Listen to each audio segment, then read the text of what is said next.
जळगाव जिल्ह्यातील धरणगाव तालुक्यात 3 दिवसांपूर्वी सिनेस्टाईल चोरीची घटना घडली होती। 6 दरोडेखोरांनी एका कापूस व्यापाऱ्याचे 1.5 कोटी रुपये रस्त्यात कार अडवून भर दिवसा लुटून नेले होते।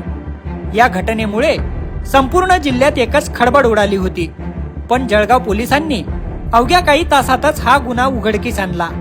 या प्रकरणी 2 दरोडेखोरांना अटक करण्यात आली आहे। अनिल भानुदास कोळी आणि त्याचा साथीदार दर्शन भगवान सोनवणे अशी अटक केलेल्या दोन्ही दरोडेखोरांची नावं आहेत। दोघे जळगाव जिल्ह्यातल्या यावल तालुक्यातील विदगावचे रहिवासी असून ते दोघेही सराईत गुन्हेगार आहेत। अटकेनंतर त्यांच्याकडून 48 लाख रुपये आणि चोरीची वाहनं जप्त करण्यात आली आहे। या गुन्ह्यात सहभागी असलेले त्यांचे 4 साथीदार अजून फरार आहेत। चोरीला गेलेली रोकड ही धरणगाव तालुक्यातील भोत शिवारात असलेल्या दुर्गेश इन्पेक्स कॉटन जिनिंगची होती। हा गुन्हा उघडकीस आणल्यानंतर पोलीस अधीक्षक डॉक्टर महेश्वर रेड्डी यांनी संपूर्ण घटनाक्रम सांगितला।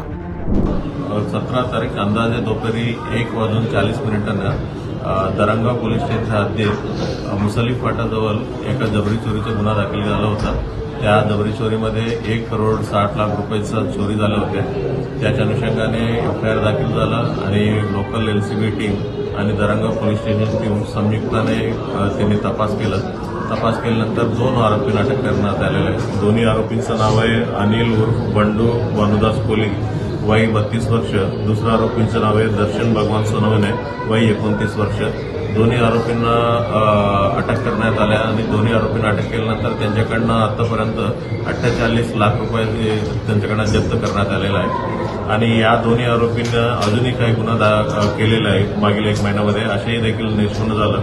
फायजपूर पोलीस स्टेशनमध्ये 1 घरफोडीचा गुन्हा, फायजपूर पोलीस स्टेशनमध्ये 2 कार चोरीचा गुन्हे, चोपडा शहर पोलीस स्टेशनच्या हद्दीत 1 घरफोडीतला गुन्हा, ही अजूनही 4 गुन्हा निष्पन्न झालेला आहे। आणि त्यांच्याकडनं 4 गाडी देखील त्यांच्याकडनं जप्त करण्यात आलेला आहे। ही जे अनिल उर्फ बंडू भगवान कोलीकडनं आधीचा 6 गुन्हा दाखल आहे त्याच्याविरुद्ध, आणि दर्शन भगवान सोनवणेच्या विरुद्ध 2 गुन्हा दाखल आहे। अनिल विरुद्ध याच्यापूर्वी पण दरोडा, दारूबंदी आणि मारामारीचे गुन्हा दाखल आहेत। दर्शन विरुद्ध दरोडासारखा गंभीर गुन्हा दाखल आहे। आतापर्यंत जे तपासामध्ये 6 आरोपी म्हणून निष्पन्न झालं। 2 आरोपींचा अटक करण्यात आला। आणखी 4 आरोपींसाठी आमचा शोध चालू आहे। आणखी काही आरोपी या गुन्ह्यामध्ये सहभाग आहेत, त्याचा देखील आमचा तपास चालू आहे। जे 4 आरोपींचा शोधसाठी आमचं टीम पोलीस LCBचं टीम महाराष्ट्रामध्ये इतर ठिकाणी पाठवण्यात आलं। ही 4 आरोपींना अटक करून उरलेले पैसे आमचे जप्त करण्याचा आमचा प्रयत्न चालू आहे। ही कॉटन कंपनीचं कॉटन खरेदी ट्रेडिंग कंपनी होत्या। दररोज इथं ऍक्सिस बँकमधून मोठ्या रक्कम इथं धरणगावकडे त्यांच्या ऑफिसला नेत होत्या आणि तिथं ऑफिसला नेल्यानंतर तिथं शेतकरी आणि त्यांचं जे कोणाला द्यायचं असते तिथं देत होता। अशा जे मेन आरोपी आहे याचा अनिल बंडू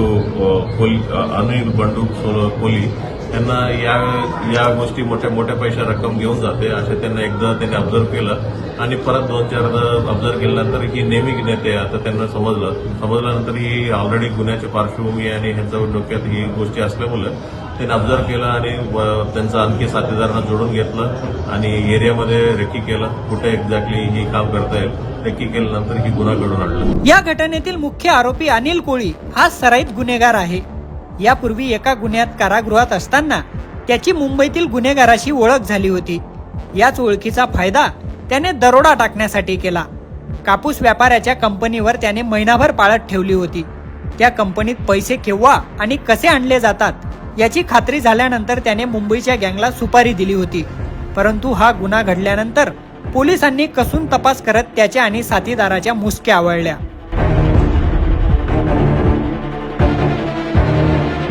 प्रशांत भदाने, लोकमत.com, जळगाव।